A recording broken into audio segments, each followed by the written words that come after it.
പാലക്കാട് തച്ചനാട്ടുകര സ്വദേശിയായ യുവതിക്ക് നിപ്പ സ്ഥിരീകരിച്ചു. പെരിന്തൽമണ്ണയിലെ സ്വകാര്യ ആശുപത്രിയിൽ ചികിത്സയിലുള്ള യുവതിയുടെ ആരോഗ്യനില ഗുരുതരമായി തുടരുകയാണ്. തച്ചനാട്ടുകര കരിമ്പുഴ പഞ്ചായത്തിലെ വിവിധ വാർഡുകളിൽ കണ്ടെയ്ൻമെന്റ് സോണാക്കി പ്രഖ്യാപിച്ചു.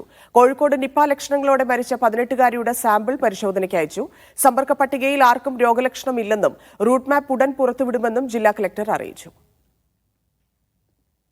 ടി നന്ദഗോപാൽ ചേരുന്നു. നന്ദഗോപാൽ, എന്താണ് സാഹചര്യം?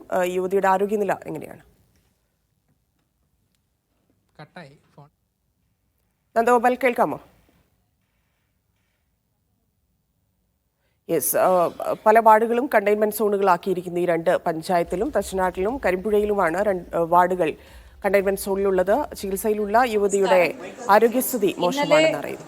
38 വയസ്സുടെ തച്ചനാട്ടുകര ഗ്രാമപഞ്ചായത്തിൽ വാർഡ് 8 ഉള്ള ഒരു കേസാണ് സസ്പെക്റ്റഡ് ഡീപ്പ കേസായിട്ട് വന്നിട്ടുള്ളത്. അദ്ദേഹം ഇപ്പോൾ മൗലാന ഹോസ്പിറ്റലിലാണ് ഉള്ളത്, വെന്റിലേറ്ററിലാണ്.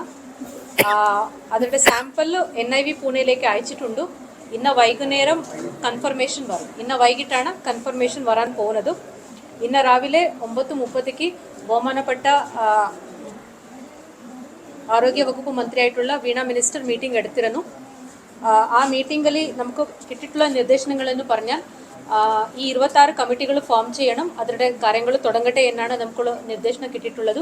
അതിൻ്റെ ഭാഗമായിട്ട് നമ്മൾ ഒരു 26 കമ്മിറ്റീസ് ഫോം ചെയ്തിട്ടുണ്ട്. അതല്ലാതെ കൺട്രോൾ റൂമും മെഡിക്കൽ കോളേജിൽ തുടങ്ങാൻ പോവുകയാണ്. ആ കൺട്രോൾ റൂമിൻ്റെ ഫോൺ നമ്പർ പെട്ടെന്ന് തന്നെ നമ്മൾ പ്രസിദ്ധീകരിക്കും. പിന്നെ കണ്ടെയ്ൻമെൻറ്റ് സോണ് കൂടെ ഡിക്ലെയർ ചെയ്യാൻ പോവുകയാണ്.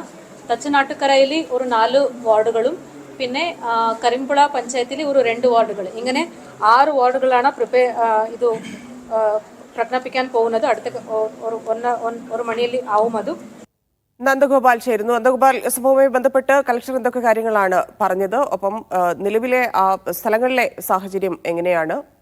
യുവതിയുടെ ആരോഗ്യനില സംബന്ധിച്ചുള്ള വിവരങ്ങളും.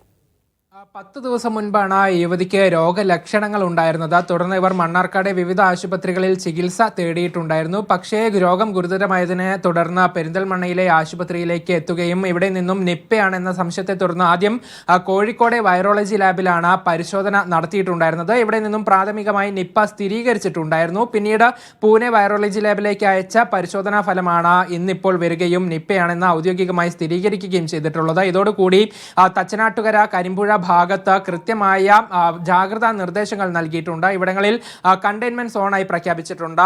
യുവതിയുടെ വീടിന് 3 കിലോമീറ്റർ ചുറ്റുവട്ടമുള്ള പ്രദേശങ്ങളിലാണ് കണ്ടെയ്ൻമെന്റ് സോണായി പ്രഖ്യാപിച്ചിട്ടുള്ളത്. ഇവിടെ കടകൾ രാവിലെ 8 മുതൽ 6 മണി വരെ പ്രവർത്തിക്കാൻ പാടുകയുള്ളൂ എന്നുള്ള നിർദ്ദേശമുണ്ട്. വിദ്യാഭ്യാസ സ്ഥാപനങ്ങൾക്ക് ഇതുപോലെ തന്നെ ജാഗ്രതാ നിയന്ത്രണങ്ങൾ ഏർപ്പെടുത്തിയിട്ടുണ്ട്. മാസ്ക് കൃത്യമായി ഉപയോഗിക്കണമെന്ന് പറഞ്ഞിട്ടുണ്ട്. അതോടൊപ്പം തന്നെ പൂർണ്ണമായും ഇവിടെയുള്ള ആളുകൾ ജാഗ്രത പാലിക്കണമെന്നുള്ളൊരു നിർദ്ദേശമാണ് ഇപ്പോൾ ജില്ലാ ഭരണകൂടം നൽകിയിരിക്കുന്നത്. അതോടൊപ്പം തന്നെ ഈ യുവതിയുമായി 56 പേർക്കാണ് ഹൈ റിസ്ക് കോണ്ടാക്ട് ഉള്ളത്.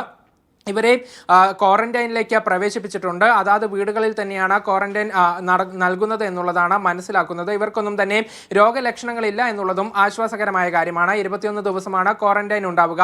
ഈ സമയങ്ങളിൽ രോഗലക്ഷണങ്ങൾ കണ്ടാൽ സ്രവം പരിശോധനയ്ക്ക് അയക്കും എന്നുള്ളതാണ് നിലവിൽ അറിയിച്ചിരിക്കുന്നത്. ഏതായാലും ഇവിടെ ഇപ്പോഴും യോഗങ്ങൾ ചേർന്നുകൊണ്ടിരിക്കുകയാണ്. പഞ്ചായത്ത് അധികൃതർക്കാണ് കൃത്യമായ നിർദ്ദേശങ്ങൾ നൽകുന്നത്. ഇവരുടെ നേതൃത്വത്തിലായിരിക്കും ഇവിടെ ജാഗ്രതാ പ്രവർത്തനങ്ങൾ പുരോഗമിക്കുകയും ചെയ്യുന്നത്. ഏതായാലും യുവതിയുടെ ആരോഗ്യനില ഗുരുതരമാണ്. ഇപ്പോഴും ഇവർ വെന്റിലേറ്ററിൽ തന്നെ തുടരുകയാണ് എന്നുള്ളതാണ് ഇപ്പോൾ ലഭിക്കുന്ന വിവരം.